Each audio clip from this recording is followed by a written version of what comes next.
So we are just under 24 hours removed from UFC 291. Tony Ferguson has come out in an Instagram post and he's already started to make some excuses for his performance against Bobby Green. So we're going to delve into this here and just discuss where Tony Ferguson stands, which I did touch on a little bit in my video the other day. So he basically came out and he said that, look, I had a fantastic camp for this fight. It was one of the best camps that I've ever had. But he went on to discuss, obviously the eye poke incident early on the round and that he couldn't see and that the doctor wanted to stop it. And he said that this affected his performance for the rest of the fight. And he sort of made that excuse there that this is one of the driving reasons that he lost this contest. But unfortunately for Tony Ferguson, it wasn't just the eye poke. And I think if he was really honest with himself, he would realize this as well. He was just incredibly slow in there. As I touched on yesterday, I remember him throwing a spinning elbow. And by the time I was sitting on my couch, I could have got up, grabbed a beer out of the fridge and sat back down before he completed that spinning elbow. Just incredibly slow, hard to watch. And I think the people around him really need to sit him down and have a chat to him and say, look, Tony, you've had a fantastic career, done lots of things within the lightweight division, and you'll go down as a future Hall of Famer. But continuing his career at this point just doesn't seem very smart.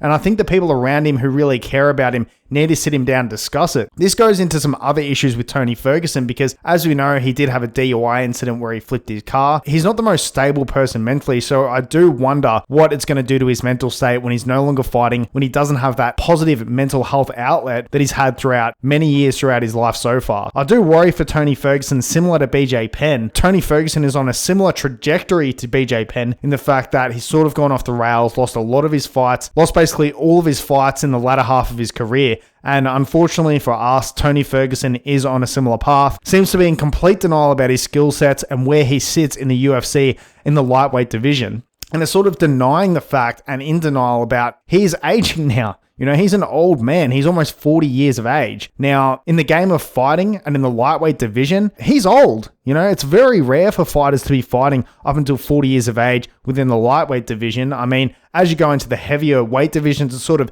doesn't affect the fighters as much because they've got a lot of power, and that sort of weight behind them sort of carries them a bit longer throughout their careers. He's come out and made all these excuses and then later on said in his Instagram post, I'm not making excuses and, I'm going to move forward and discuss things with Dana, but I think if he's honest with himself, this should be his last fight. I think if Dana White does truly care about Tony Ferguson, that this will be his last fight in his UFC contract. Obviously an incredibly stubborn guy, but if the UFC lets him go, he's going to go to one of these other promotions and get absolutely slaughtered as well. And he did go on to thank his wife and his friends and his fans for all of the support, and I think that's fantastic. But I think if his wife and his friends really do care about him, they'll urge him with every fiber in their being to stop fighting. But that doesn't necessarily mean he's going to listen. We all know people around us that are a little bit pig-headed and just ignore the facts that are right in front of their face. But that's it for Tony.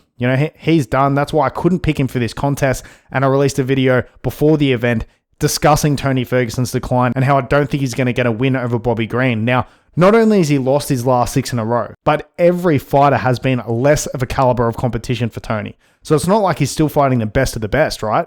He's fighting fighters that are progressively down in the rankings that aren't as skilled, and he's still not able to get a win over these guys, So his age has come into it massively. He looks like an old man in there. He's lost his strength. He's lost his speed, and it just doesn't look good, So he said he's going to recover and have a think about his next move, but I think that next move should be retirement. His career has been absolutely phenomenal, and I'd hate to see him continue down this path. But I don't think Tony has much going on for him outside of the UFC. He doesn't have any sort of business ventures. He doesn't have anything like that. Maybe he can go into the UFC Fight Pass Invitational, some grappling tournaments, and that'll be able to keep his mental state pretty healthy and, enabled him to, scratch that itch of that competitive nature that he clearly has, because doing it inside the UFC where the consequences are so great just doesn't seem to be a smart move for his future or his family's future. But let me know what you guys think in the comment section below. If you think Tony Ferguson should retire at this point, I don't think anyone but the biggest Tony Ferguson D-riders are going to be saying